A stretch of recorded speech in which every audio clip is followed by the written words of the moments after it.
personne ne veut d'une mère célibataire avec des bagages. C'est exactement ce que ma propre sœur a dit, là, debout à son mariage, micro en main, avec ce sourire cruel qui a hanté toute mon enfance. Elle pensait que j'allais baisser la tête, comme toujours. Elle pensait que j'allais encaisser l'humiliation pour la 1000e fois. Ce qu'elle ignorait, c'est que l'homme qu'elle s'apprêtait à épouser connaissait la vraie version de l'histoire. Et quand il s'est levé, ce n'était pas pour l'embrasser. C'était pour détruire son monde parfait et sauver le mien. Bonjour à tous, je m'appelle Lison. J'ai 33 ans, je suis illustratrice freelance et mère d'un petit garçon merveilleux nommé Malo. Si vous aimez les histoires où la justice finit par triompher de la méchanceté pure, vous êtes au bon endroit. Avant de vous raconter comment ma propre famille a essayé de me détruire lors de l'événement le plus important de l'année, j'aimerais savoir d'où vous m'écoutez. Dites-moi dans les commentaires, quelle heure est-il chez vous en ce moment et depuis quelle ville regardez-vous cette vidéo ? J'adore lire vos réponses, cela me donne l'impression que nous sommes une grande famille, bien plus soudée que celle dont je vais vous parler. Tout a commencé par un mardi pluvieux, typique de notre région de Vannes, en Bretagne. Je travaillais sur une illustration pour un livre d'enfants, essayant de capturer la nuance exacte de bleu pour un océan imaginaire. Mon appartement était petit, un 2 pièces sous les toits où l'humidité s'infiltrait dès l'automne, mais c'était notre cocon. Malo, mon fils de 9 ans, était assis sur le tapis usé, concentré sur ses Legos. Il construisait un phare. Il a toujours été obsédé par la mer, les bateaux, les phares. Peut-être parce que son père était parti naviguer vers d'autres horizons avant même sa naissance, nous laissant seuls face à la tempête. Le téléphone a sonné, brisant la quiétude de notre après-midi. Le nom maman s'est affiché sur l'écran. Mon estomac s'est noué instantanément. C'est un réflexe pavlovien, voir ce nom, c'est ressentir la peur. Allô ? Dis-je, la voix déjà mal assurée. Lison, tu es où ? Sa voix était tranchante, sans préambule, sans bonjour. C'était la voix de Madame Armance, la matriarche qui dirigeait notre famille comme une caserne militaire. Je suis chez moi, maman. Je travaille. Travailler ? Si on peut t'appeler ça un travail. Écoute, j'ai besoin de toi à la villa immédiatement. Sibylle est en crise de nerfs pour l'essayage des tenues, et le grenier est un capharnaüm. Tu dois venir trier les vieilles décorations. Maman, j'ai une deadline pour demain, et moi j'ai un mariage de l'année à organiser. Coupa-t-elle sèchement. N'oublie pas à qui appartient l'appartement dans lequel tu vis, Lison. D'ailleurs, en parlant de ça, tu n'as toujours pas versé les 500 € de loyer ce mois-ci. Tu avais dit que je pouvais avoir un délai, avec les frais médicaux de Malo, j'ai changé d'avis. Apporte le chèque en venant. Et amène le garçon si tu ne peux pas faire autrement, mais qu'il reste hors de ma vue. Je ne veux pas qu'il salisse les canapés blancs avec ses mains poisseuses. Elle a raccroché. Le silence est retombé, mais il était désormais lourd, chargé d'anxiété. Je regardais Malo. Il n'avait pas bougé, mais je voyais ses petites épaules se tendre. Il avait tout entendu. À 9 ans, il comprenait déjà trop bien que sa grand-mère ne l'aimait pas. Je me suis levée, les jambes tremblantes. 500 €. C'était tout ce qu'il me restait pour finir le mois, pour payer l'électricité et la nourriture. Mais la menace voilée était claire, obéis ou tu es à la rue. L'appartement appartenait à la famille, un héritage que ma mère gérait d'une main de fer. Elle s'en servait comme d'une laisse pour me garder soumise. Maman ? Malo me regardait avec ses grands yeux noisettes. On va chez mamie ? Oui, mon chéri. On va aider tata Sibylle. Je peux emmener mon carnet de dessin ? Promis, je ne ferai pas de bruit. J'ai retenu mes larmes en caressant ses cheveux bruns. Il négociait déjà sa propre existence, promettant d'être invisible pour ne pas déranger. Bien sûr, Malo. Prends tes plus beaux crayons. Nous avons pris le bus pour rejoindre le quartier huppé de Vannes, là où les villas surplombent le golfe du Morbihan. Le contraste entre mon quartier et celui de ma mère était saisissant. Ici, tout était ordre, luxe et beauté froide.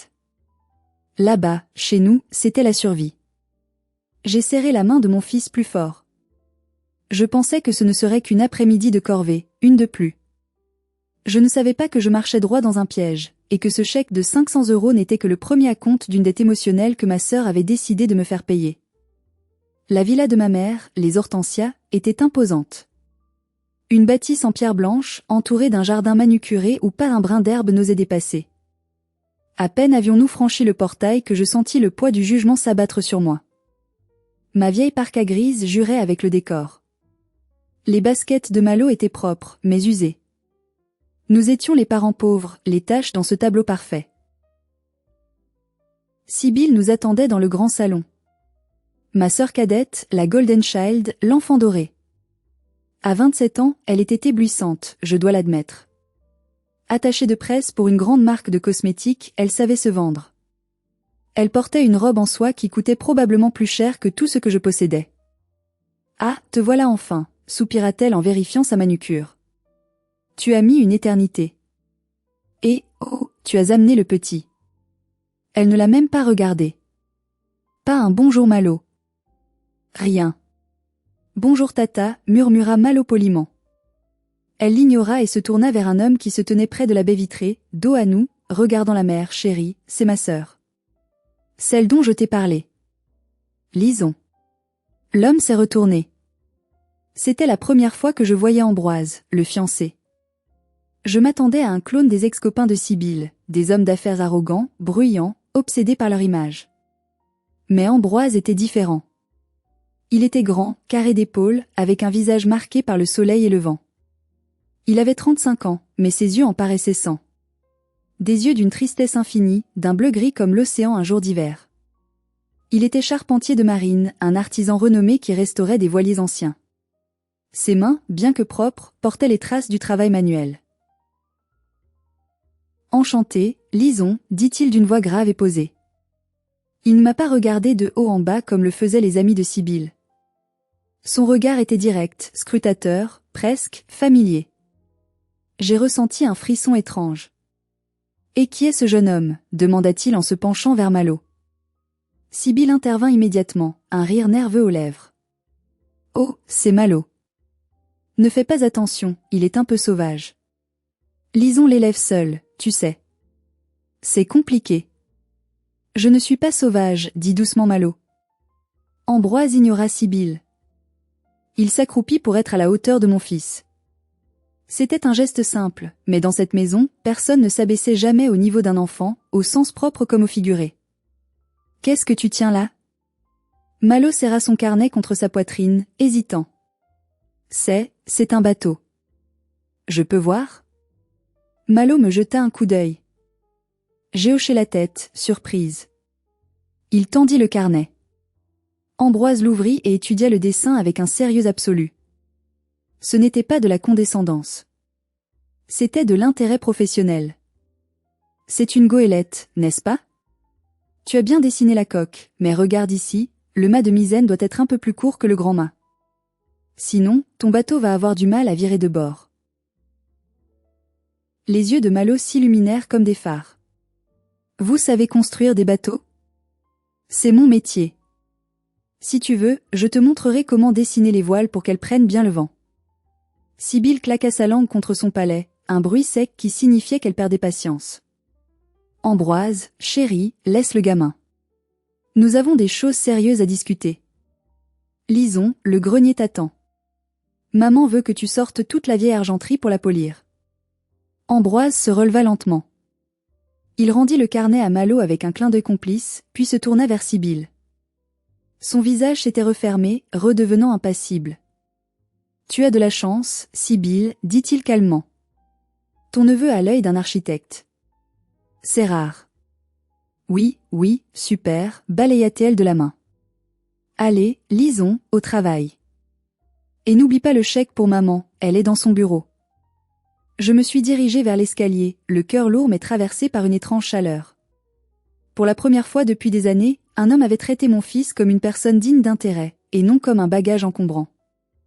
J'ai vu Ambroise suivre Sibylle vers le salon, mais juste avant de passer la porte, il s'est retourné une dernière fois vers nous. Son regard s'est posé sur moi, intense, interrogateur. Comme s'il essayait de résoudre une équation dont il lui manquait une inconnue. Je ne le savais pas encore, mais cette équation, c'était moi. Les semaines suivantes ont été un flou d'épuisement et d'humiliation. Plus la date du mariage approchait, plus Sibylle devenait tyrannique. Elle avait décidé de faire des économies sur le dos de sa chère sœur. Pourquoi payer une couturière quand Lison sait coudre? Pourquoi engager quelqu'un pour les invitations quand Lison a une belle écriture? 3 jours avant la cérémonie, j'étais à la villa, installée dans une petite chambre de service mal éclairée. Sibylle avait exigé que je retouche l'ourlet de sa robe de mariée. Une robe de créateur à 5 000 €, un nuage de dentelle et de soie. Fais attention, m'avait-elle prévenu. Si tu fais un seul accroc, tu la paies. Et vu tes finances, tu devrais vendre un rein. J'ai travaillé jusqu'à 2 heures du matin, les yeux brûlants de fatigue. Malo s'était endormi sur un tas de coussins dans le coin, son petit corps recroquevillé. Chaque point de couture était une lutte contre le sommeil. Je le faisais pour la paix. Je le faisais pour qu'on nous laisse tranquilles. Le lendemain matin, le drame éclata. J'étais dans la cuisine en train de préparer le petit déjeuner de Malo quand un cri perçant déchira l'air. C'était Sibylle. Lison. Je me suis précipitée dans le salon. Sibylle se tenait devant la robe, le visage déformé par la rage. Ma mère était à côté d'elle, les bras croisés, le regard noir. « Regarde ce que tu as fait !» hurla Sibylle en pointant un endroit sur la traîne. Je me suis approchée. Il y avait une tache brunâtre, minuscule mais visible, sur la soie immaculée. « Mais, ce n'était pas là hier soir quand j'ai fini, balbutiai-je. J'ai tout vérifié, j'ai couvert la robe avec la housse, tu mens. Tu as dû boire ton café dégueulasse au-dessus de ma robe. Tu es jalouse, c'est ça? Tu ne supportes pas que je sois heureuse, que je porte du blanc alors que toi, tu es souillée. » Les mots étaient d'une violence inouïe. Souillée. Comme si ma vie de mère célibataire était une tâche indélébile. Sibylle, je te jure que je n'ai rien bu dans cette pièce. Clac. La main de ma mère a percuté ma joue avec une force qui m'a fait vaciller. Le bruit a résonné dans le grand salon vide. Ma joue brûlait, mais c'était mon cœur qui saignait. Ne traite pas ta sœur de menteuse, siffla ma mère, Armance. Tu as toujours été négligente, Lison. Tu as gâché ta vie, n'essaie pas de gâcher celle de ta sœur. Tu vas payer le nettoyage à sec d'urgence. Et si ça ne part pas, tu rembourseras la robe. Maman, je n'ai pas d'argent, alors vends tes affaires. Débrouille-toi. Je portais la main à ma joue endolorie. Les larmes montaient, chaudes et amères. Je me sentais comme une enfant de 5 ans, punie pour une bêtise qu'elle n'avait pas commise. C'était injuste. C'était cruel. Et le pire, c'est que je ne pouvais rien faire. Si je partais, elle me mettrait à la rue. Je dois faire une pause ici car mes mains tremblent encore en écrivant ces lignes. Dites-moi honnêtement dans les commentaires, si votre propre mère vous giflait pour une faute imaginaire inventée par votre sœur, que feriez-vous? Auriez-vous tout laissé tomber quitte à dormir dans la rue, ou auriez-vous, comme moi, avalé votre fierté pour protéger votre enfant? J'ai besoin de savoir si j'ai été lâche ou résiliente. Je me suis retournée pour cacher mes larmes et j'ai vu une ombre dans l'encadrement de la porte.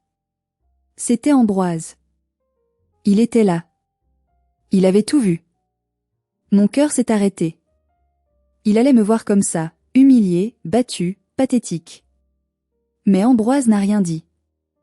Il est entré dans la pièce, son palot résonnant sur le parquet. Il est passé devant moi sans me regarder, se dirigeant droit vers la robe. Il a inspecté la tache, puis a reniflé le tissu. « C'est du macchiato caramel », dit-il calmement. Il se tourna vers Sibylle. « Lison ne boit que du thé vert.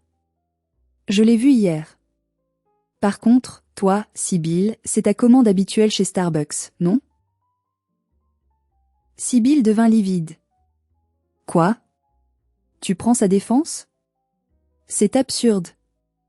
Elle a dû en acheter pour faire comme moi. » Ambroise la fixa. Un regard froid, analytique. J'ai vu les images de la caméra de sécurité du couloir, Sibylle. Tu es entrée dans la pièce ce matin à 7 heures avec ton gobelet. Tu es ressortissant.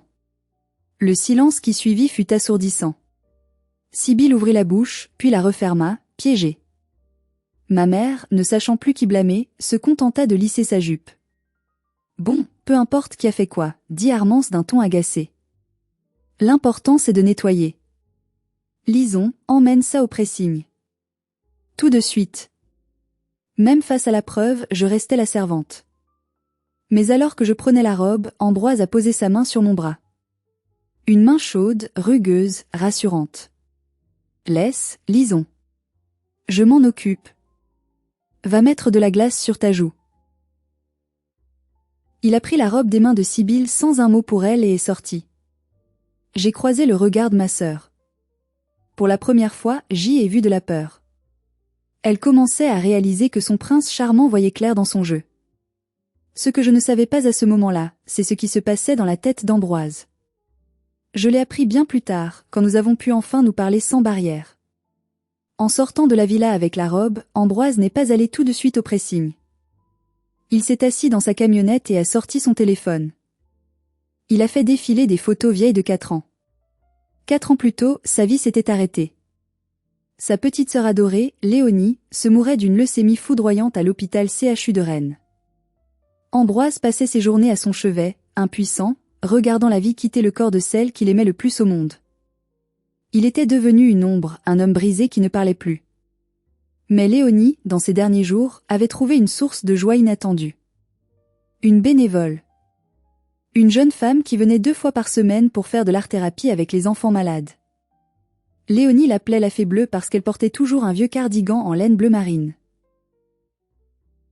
Ambroise, souvent trop bouleversé pour rester dans la chambre pendant les soins, attendait dans le couloir. Il entendait la voix de cette femme. Une voix douce, mélodieuse, qui racontait des histoires de marins et de sirènes. Il l'entendait chanter des berceuses bretonnes. Il n'avait jamais vraiment vu son visage, toujours caché par ses cheveux ou penché sur un dessin, et il ne voulait parler à personne à l'époque. Mais il se souvenait de ses mains. Des mains fines, tachées de peinture. Et il se souvenait de la signature au bas des dessins qu'elle laissait à Léonie, L.B. Dans sa camionnette, devant la villa de ma mère, Ambroise regarda la photo du dernier dessin que Léonie avait gardé jusqu'à son dernier souffle, un phare guidant un bateau dans la tempête. Signé L.B. Puis il repensa au carnet de croquis de Malo qu'il avait vu la veille. Sur la couverture, écrit au marqueur noir, Malo et maman Lison Bellamy. L.B. Lison Bellamy.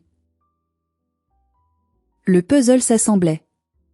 La femme qu'il allait épouser, Sibylle, lui avait raconté lors de leur rencontre qu'elle avait fait beaucoup de bénévolat, qu'elle adorait les enfants, qu'elle avait le cœur sur la main. C'est ce qui avait séduit Ambroise, lui qui cherchait désespérément de la bonté après le décès de sa sœur. Sibylle avait joué un rôle. Elle avait volé les qualités de quelqu'un d'autre pour le piéger. Et la vraie fée bleue, celle qui avait adouci l'agonie de sa sœur, était là, dans cette maison, en train de se faire gifler et traiter comme une esclave. Ambroise a frappé le volant de sa voiture.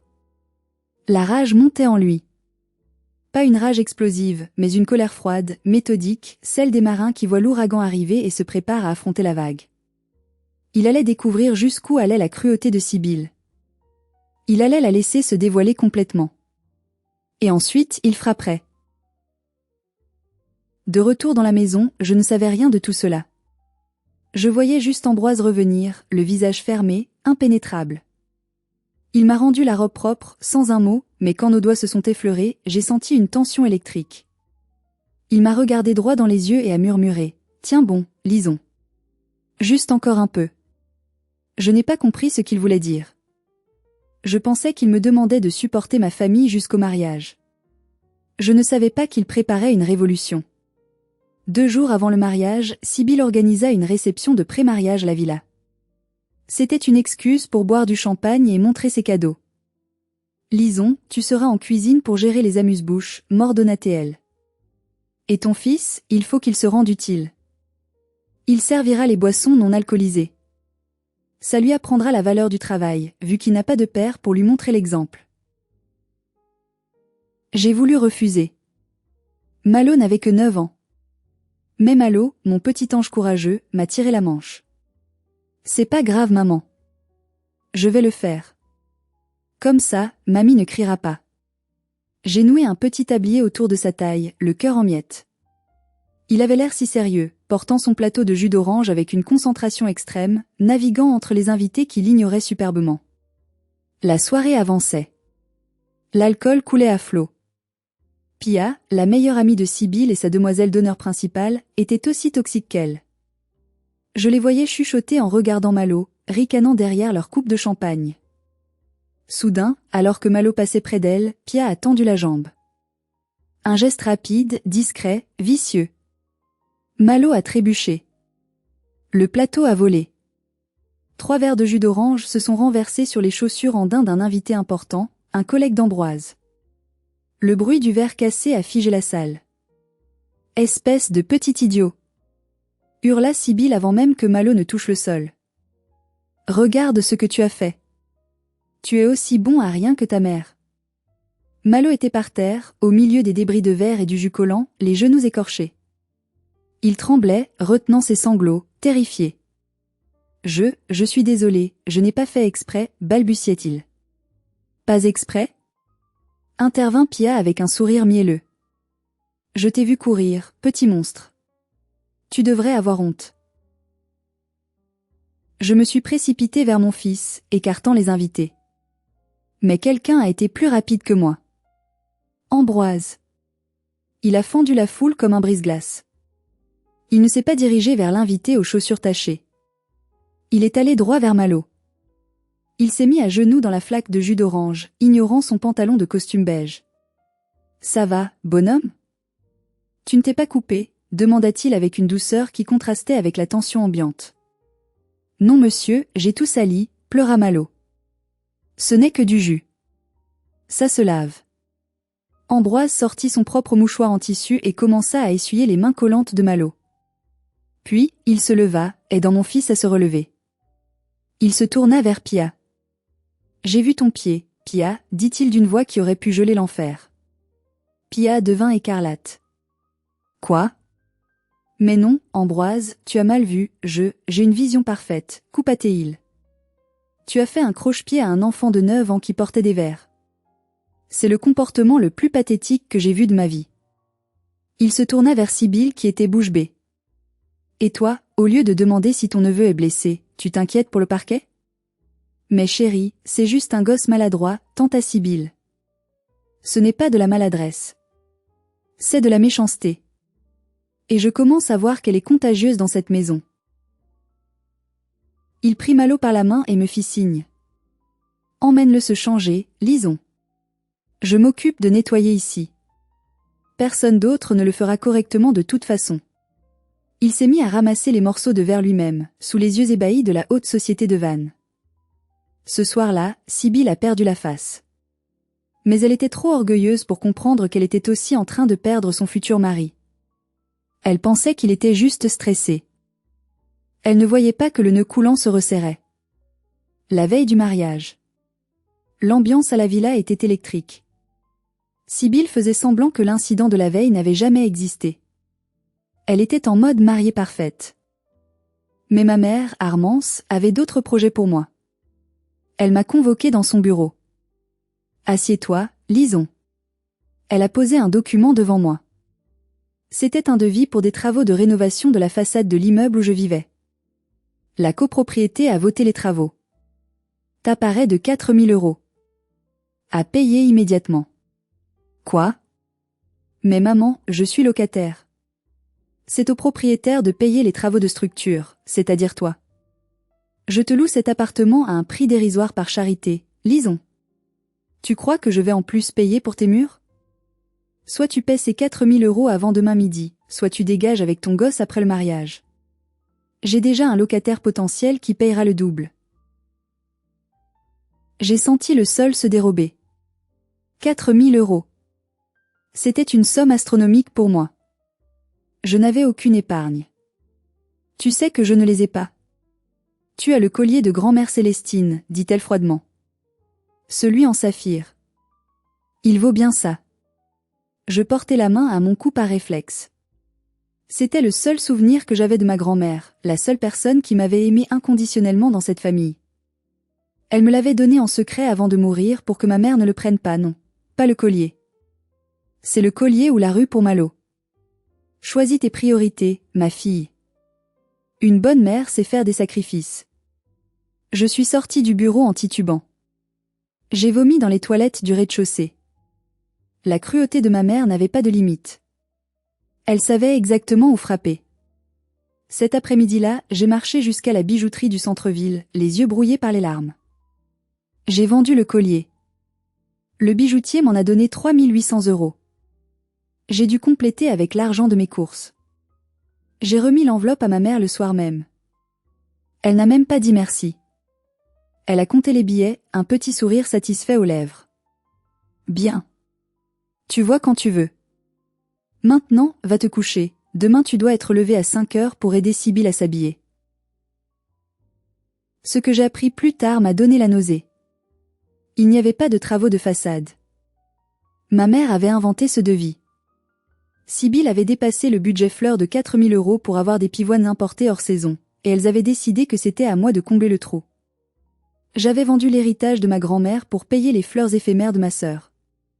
Je me suis couchée ce soir-là en serrant Malo contre moi, me sentant vidée de tout espoir.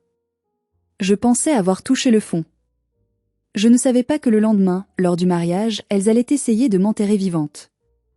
Mais elles ignoraient qu'Ambroise avait déjà préparé la pelle pour déterrer tous leurs secrets. Le grand jour est arrivé sous un ciel breton d'un bleu éclatant, comme pour se moquer de ma détresse. La cérémonie avait lieu à la cathédrale Saint-Pierre de Vannes, un édifice gothique imposant. Je n'avais plus d'argent pour m'acheter une tenue correcte, ayant tout donné à ma mère. J'ai dû porter une vieille robe grise que j'avais déjà mise à 3 baptêmes. Elle était propre, repassée, mais elle criait pauvreté au milieu des robes de cocktail colorées et des chapeaux extravagants des invités. Malo était adorable dans son petit costume, mais le pantalon était un peu court aux chevilles. Il grandissait si vite.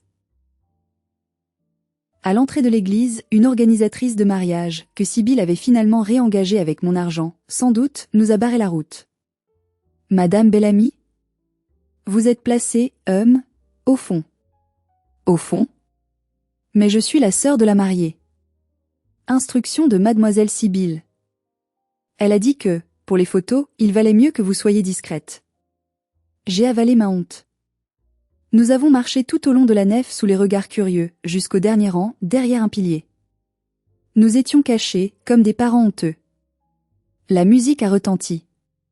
Sibylle est entrée. Elle était magnifique, je ne peux pas le nier. Une vision de blanc et de dentelle. Elle marchait vers l'autel avec l'assurance d'une reine qui vient d'être couronnée. Ambroise l'attendait. Il était splendide dans son smoking, mais son visage était de marbre. Pas un sourire. Pas une larme d'émotion. Juste une concentration intense. Quand le prêtre a demandé « Ambroise, voulez-vous prendre Sibylle pour épouse ?» il y a eu un silence. Un silence trop long. 1, 2, 3 secondes. Les gens ont commencé à chuchoter. Sibylle a crispé sa main sur le bras d'Ambroise, ses ongles s'enfonçant dans le tissu. Finalement, Ambroise a répondu. « Je le veux. » Mais sa voix était plate, dénuée de toute joie. C'était comme s'il lisait un contrat d'assurance. J'ai frissonné. Pourquoi disait-il oui s'il avait l'air si malheureux? Avait-il renoncé? Avait-il décidé de se laisser piéger par ma sœur malgré tout ce qu'il avait vu? Malo, à côté de moi, dessinait discrètement sur un petit carnet. Il dessinait Ambroise en capitaine de navire, combattant un monstre marin qui ressemblait étrangement à ma mère. La cérémonie s'est terminée. Les cloches ont sonné. Tout le monde a applaudi. Mais alors qu'Ambroise redescendait l'allée avec Sibylle à son bras, ses yeux cherchaient quelque chose. Ils ont balayé la foule jusqu'au fond de l'église, jusqu'au pilier où nous étions cachés. Il a croisé mon regard. Et là, il m'a fait un signe de tête. Un signe imperceptible, presque microscopique. Un signe qui disait « Prépare-toi ». Je ne savais pas à quoi je devais me préparer, mais mon instinct me hurlait que la tempête allait s'abattre sur la réception. La réception se tenait dans un domaine viticole réaménagé avec vue sur le golfe. C'était somptueux. Des lustres en cristal, des nappes en lin blanc, des compositions florales, payées avec mon collier, gigantesque. Je cherchais ma place sur le plan de table. Table d'honneur? Non. Table famille? Non plus. J'ai fini par trouver nos noms, Lison et Malo. Table 18. La table 18 était située tout au fond de la salle, près des cuisines et de la porte des toilettes. C'était la table des parias, quelques collègues éloignés qu'on avait invités par obligation, et le vieux cousin Gustave qui radotait un peu. « C'est une blague ?» murmura mon oncle Gustave quand nous nous sommes assis. « Ta place devrait être là-bas, avec ta mère. » Laisse tomber, tonton Gustave. C'est mieux ici. On est tranquille. Mais nous n'étions pas tranquilles. Le va-et-vient des serveurs était incessant, et à chaque ouverture de la porte des cuisines, une odeur de graisse et de bruit de vaisselle nous agressait. Sibylle et ma mère trônaient à la table d'honneur, riant aux éclats, trinquant au champagne. Elles ne m'avaient pas adressé un regard depuis l'église. Le dîner a commencé. Les plats étaient raffinés, mais je n'avais aucun appétit. Malo, lui, avait faim, mais il n'osait pas manger. « Maman, pourquoi tout le monde nous regarde bizarrement ?» demanda-t-il. « Il ne nous regarde pas, chérie. Mange ton poulet. » En réalité, certains invités nous jetaient des coups d'œil. Les rumeurs allaient bon train. J'entendais des bribes de conversation des tables voisines, la sœur ratée, père inconnu, vit au crochet de sa mère. Sibylle et Armance avaient bien fait leur travail de propagande pendant des années. Pour tout Vannes, j'étais la brebis galeuse. Le moment des discours arriva. C'est toujours le moment le plus dangereux dans un mariage. L'alcool a désinhibé les langues et les vieilles rancéures remontent à la surface. Le père d'Ambroise fit un discours touchant mais bref. Puis, ce fut le tour de Sibylle. Elle se leva, resplendissante, micro en main. La salle se tut. Je voulais remercier tout le monde d'être là, commença-t-elle avec sa voix de professionnelle des relations publiques. C'est le plus beau jour de ma vie.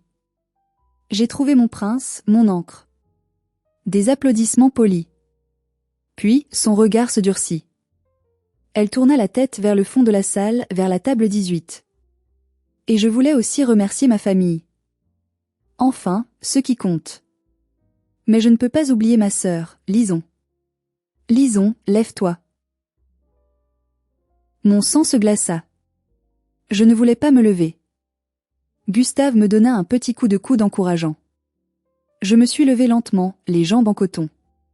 Regardez-la, continua Sibylle avec un petit rire qui se voulait affectueux mais qui sonnait faux. Ma grande sœur. Elle a traversé tant d'épreuves. Ce n'est pas facile d'être une mère célibataire, sans mari, sans carrière stable, obligée de compter sur la générosité de notre mère pour avoir un toit. La salle devint silencieuse. C'était gênant.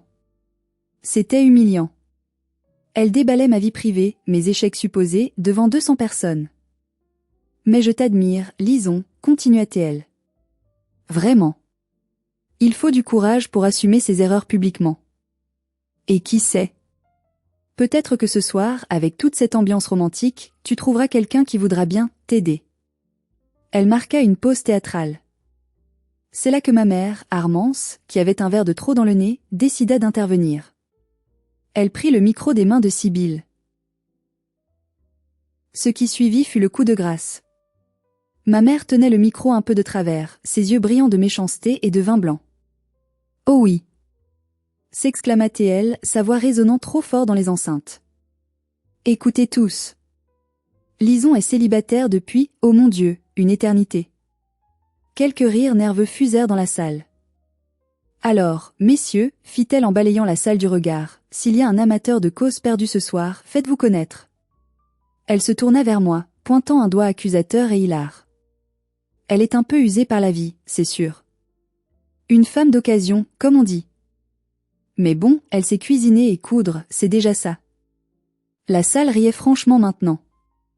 Un rire gras, collectif, cruel. Je me sentais nue. Je voulais disparaître, me dissoudre dans le sol. Mais ma mère n'avait pas fini. Et attendez, ce n'est pas tout. Il y a une offre spéciale ce soir. MUA1, TNG1.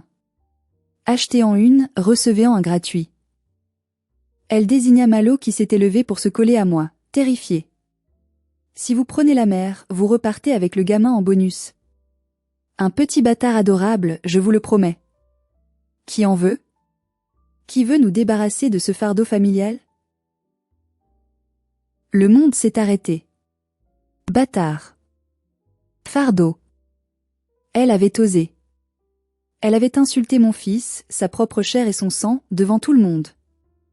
Les rires redoublèrent, menés par Pia et les amis de Sibylle.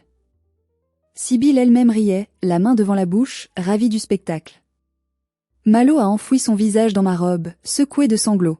« Maman, pourquoi ils sont méchants? Pourquoi mamie dit ça? Mes larmes coulaient librement maintenant. C'était fini. Elles avaient gagné. Elles m'avaient détruite. Je n'avais plus aucune dignité. Je pris la main de Malo. Viens, mon chéri. On s'en va. Je me suis retournée pour partir, sous les huées moqueuses de ma propre famille. Crac. Un bruit violent a coupé net les rires. Le bruit du verre contre la pierre. Tout le monde a sursauté. Le silence est retombé instantanément, lourd et effrayant. Tous les regards se sont tournés vers la table d'honneur. Ambroise était debout. Il venait de projeter sa flûte de champagne contre le mur derrière lui. Le cristal avait explosé en 1000 morceaux. Une tache de vin coulait sur le papier peint comme du sang. Son visage n'était plus impassible. Il était terrifiant. C'était le visage d'une tempête qui vient de toucher terre. Il a marché vers Sibylle. Elle a reculé, effrayée par l'intensité de son regard. « Ambroise, chérie, ce n'est qu'une blague », commença-t-elle d'une voix tremblante. Il lui a arraché le micro des mains. Pas violemment, mais avec une autorité absolue. Il s'est tourné vers la salle. Il a cherché mes yeux au fond de la pièce. « Lison, reste là », dit-il dans le micro. « Ne pars pas. » Puis il s'est tourné vers ma mère, qui s'était assise brusquement, dégrisée par le choc. « Vous trouvez ça drôle, Armance ?» demanda-t-il calmement. « Vous trouvez ça drôle de vendre votre fille aux enchères comme du bétail? Vous appelez ça de l'humour? Moi, j'appelle ça de la pourriture. » Des hoquets de stupeur parcoururent l'assistance. « Et toi, Sibylle » continua-t-il en se tournant vers sa femme. « Tu parles de Lison comme d'une erreur. Comme d'une personne de seconde zone. Tu as dit à tout le monde que tu étais la charitable, la sainte de la famille. » Il plongea la main dans la poche intérieure de sa veste. Il en sortit un vieux morceau de papier plié, jauni par le temps. « Vous voulez savoir la vérité? La vraie vérité sur qui est qui dans cette famille? » Ambroise déplia le papier. C'était un dessin. Le dessin d'un phare, signé L.B. Il y a 4 ans, ma sœur Léonie mourait à l'hôpital de Rennes, commença-t-il. Sa voix se brisa légèrement, puis reprit plus forte. Je passais mes journées en enfer. Sibylle, tu m'as dit quand on s'est rencontrés que tu faisais du bénévolat, que tu comprenais la douleur. C'est ce qui m'a fait tomber amoureux de toi. Je croyais avoir trouvé une âme sœur. Il leva le dessin. Mais ce n'était pas toi. Pendant que ma sœur mourait, tu étais occupée à tes soirées mondaines. Celle qui était là, celle qui tenait la main de Léonie quand je ne pouvais pas, celle qui lui racontait des histoires pour qu'elle ait moins peur de partir. C'était Lison. Il pointa le doigt vers moi, au fond de la salle. Tous les visages se tournèrent vers moi, mais cette fois, il n'y avait plus de moquerie. Il y avait de la stupeur. Lison Bellamy. La fée bleue. C'est elle qui a apporté la lumière dans les derniers jours de ma sœur. Et vous osez la traiter de déchet? Il se tourna vers ma mère, tremblant de rage contenue. Vous la traitez de profiteur? J'ai vu le chèque de 3800 € qu'elle vous a donné hier. J'ai vu le devis des fleurs, Sibylle. Vous avez forcé Lison à vendre le collier de sa grand-mère pour payer VOS Fleurs. Un murmure d'indignation parcourut la salle. Les masques tombaient. Sibylle était pâle comme un linge. Armand s'essayait de se faire toute petite sur sa chaise. C'est un malentendu, quina Sibylle. Ambroise sortit une enveloppe épaisse de sa poche. Tiens, Armance. Voici 4000 €. C'est pour rembourser ce que vous avez extorqué à Lison. Je rachète sa dette. Elle ne vous doit plus rien. Ni argent, ni respect, ni loyauté. Il jeta l'enveloppe sur la table. Les billets s'éparpillèrent parmi les coupes de champagne et les restes de foie gras. Puis, il retira son alliance. Un simple anneau d'or blanc. Il regarda Sibylle dans les yeux. Je ne peux pas lier ma vie à quelqu'un d'aussi vide et cruel. Je pensais épouser la femme qui avait aidé ma sœur. Mais cette femme, c'est Lison. Toi, tu n'es qu'une jolie coquille vide. Il laissa tomber l'alliance. Elle tinta contre une assiette en porcelaine. Un son clair, définitif. Le mariage est annulé. Je prends en charge les frais. Mangez, buvez, Faites ce que vous voulez. Mais moi, j'ai fini. Il descendit de l'estrade. Le silence s'ouvrit devant lui comme la mer Rouge devant Moïse.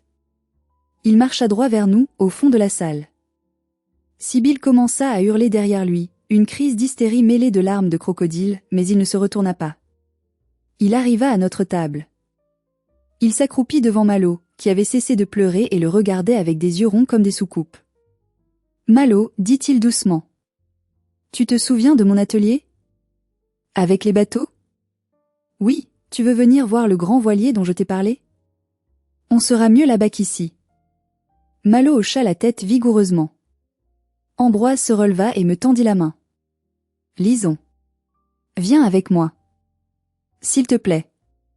Ne reste pas une minute de plus avec ces gens. J'ai regardé sa main. J'ai regardé ma mère et ma sœur au loin, détruites, humiliées par leur propre venin. J'ai regardé les invités qui me voyaient enfin pour ce que j'étais, une survivante, pas une victime. J'ai pris la main d'Ambroise. Elle était chaude, solide. Une ancre dans la tempête. Ambroise a pris Malo dans ses bras, sans se soucier de froisser son costume. On y va, dit-il. Et nous sommes sortis, tous les trois, la tête haute, laissant derrière nous le chaos, les fleurs coûteuses et une famille qui ne méritait plus ce nom. L'air nocturne de la Bretagne n'avait jamais été aussi doux. En sortant de la salle de réception, j'ai pris une grande inspiration, sentant l'odeur des pins et de la mer. C'était l'odeur de la liberté. Ambroise nous a conduits à sa voiture, une vieille Land Rover robuste, bien loin des berlines tapax en graveleuil du cortège. Il a installé Malo à l'arrière, l'attachant avec soin. « Tu as faim, champion ?» demanda-t-il. On n'a pas beaucoup mangé là-dedans. « J'ai faim de crêpes » s'écria Malo, retrouvant soudainement son énergie d'enfant. Ambroise sourit. Un vrai sourire, cette fois, qui atteignit ses yeux tristes. « Va pour les crêpes. Je connais un endroit sur le port qui reste ouvert tard pour les marins. » Le trajet fut silencieux, mais c'était un silence apaisant. Je regardais le profil d'Ambroise, éclairé par les lampadaires qui défilaient. Il venait de détruire sa vie sociale, d'annuler un mariage à 50 000 €, de se mettre à dos toute la bourgeoisie locale, pour nous. Pourquoi? Demandai-je doucement alors que nous étions arrêtés à un feu rouge. Pourquoi avoir attendu jusqu'au discours? Il serra le volant. Parce qu'il fallait que tout le monde voie qui elles étaient vraiment, lisons. Si j'avais annulé hier, elles auraient raconté que j'étais le méchant, que je t'avais abandonné. Elles auraient continué à te torturer en privé. Là, elles ne peuvent plus se cacher. J'ai brûlé leur théâtre. J'ai senti les larmes revenir, mais des larmes de gratitude cette fois. Merci. Pour Malo. Pour le collier. Pour Léonie. C'est moi qui te remercie, dit-il en me regardant brièvement. Tu as donné de la paix à ma sœur quand je ne pouvais rien faire. Je te devrai ça toute ma vie. Nous avons mangé des crêpes au beurre salé dans une petite bicoque sur le port de Vannes. Malo s'est endormi sur la banquette, la tête sur les genoux d'Ambroise. C'était surréaliste. Quelques heures plus tôt, j'étais la paria. Maintenant, j'étais assise face à cet homme incroyable, et pour la première fois, je ne me sentais pas d'occasion. Je me sentais précieuse. Son téléphone n'arrêtait pas de vibrer sur la table. Sibylle s'affichait sans cesse. Il a pris l'appareil, l'a regardé une seconde, puis l'a éteint complètement. « C'est fini », dit-il. « Demain, mes avocats s'occuperont du reste. Ce soir, on respire. » Cette nuit-là, il nous a emmenés à son atelier, qui avait un petit appartement à l'étage. Il nous a donné sa chambre et a dormi sur le canapé. Je n'ai jamais aussi bien dormi de ma vie, bercé par le clapotis de l'eau contre les coques des bateaux en réparation. Je savais que la bataille n'était pas finie, que ma mère et Sibylle allaient riposter, mais je n'avais plus peur. Je n'étais plus seule. 1 an a passé depuis le mariage du siècle qui s'est transformé en débâcle de l'année. Beaucoup de choses ont changé à Vannes. La réputation de Sibylle n'a jamais survécu à cette soirée. La vidéo du discours de ma mère et de l'intervention d'Ambroise a fuité, merci à un cousin éloigné un peu rebelle. Sibylle a perdu son poste d'attaché de presse. Ironiquement, personne ne veut d'une experte en images qui ne sait pas gérer la sienne. Elle a déménagé à Paris pour essayer de se faire oublier. Ma mère, Armance, a dû vendre la villa Les Hortensias. Sans le mariage riche de Sibylle et avec sa réputation en lambeaux, ses amis l'ont abandonnée.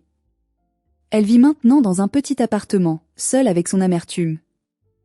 Elle a essayé de me contacter plusieurs fois pour demander de l'argent, mais j'ai bloqué son numéro. J'ai coupé le cordon, enfin. Quant à moi, je ne suis plus la Lison apeurée d'autrefois. Avec l'aide d'Ambroise, j'ai récupéré le collier de ma grand-mère, il est allé voir le bijoutier le lendemain même. J'ai lancé ma propre entreprise d'illustration, spécialisée dans les décors marins. Je travaille depuis un bureau lumineux qui donne sur le chantier naval. Et Ambroise ? Il est là, en bas, dans l'atelier. Je le vois par la fenêtre. Il est en train de montrer à Malo comment poncer la coque d'un petit dériveur. Malo rit aux éclats, couvert de sueur de bois. Il n'appelle pas encore Ambroise papa, mais il l'appelle capitaine, et vu la façon dont il le regarde, ce n'est qu'une question de temps. Nous ne sommes pas encore mariés. Nous prenons notre temps. Nous apprenons à nous connaître, à guérir nos blessures respectives. Mais nous vivons ensemble, nous rions ensemble, et chaque soir, Ambroise me regarde comme si j'étais la 8e merveille du monde.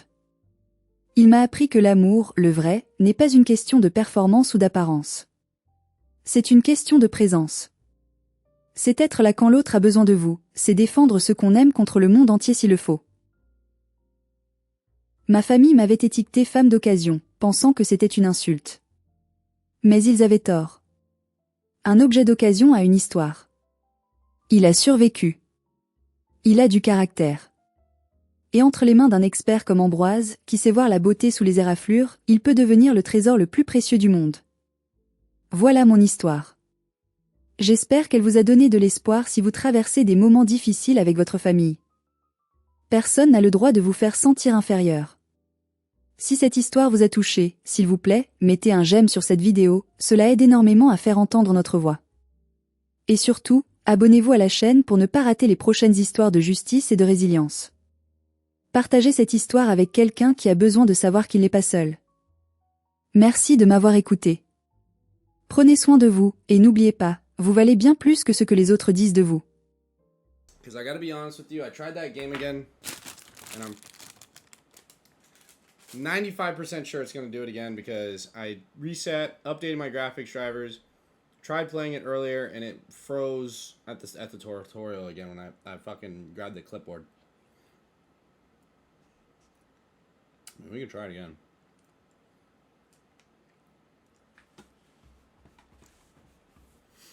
Ooh.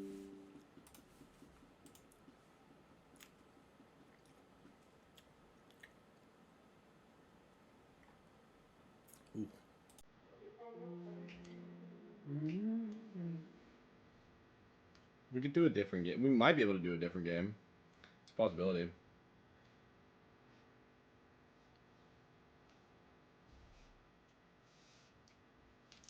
Will we raid Brandon tonight? Yeah, I'm gonna ask you guys a favor. When you guys are watching streamers, out of the respect to them, what they do on their lives is up to them. If they wish to ask you guys something, they will. Surreal to find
I think they're just trying to help, though. Yeah, they are. I know they are, but also it's like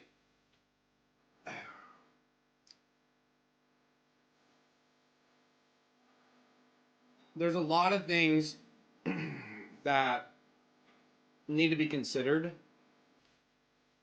before kind of just shoving thousands of people to go and watch this person, right? Like obviously we know people and we know they're streaming and we know whatever, right?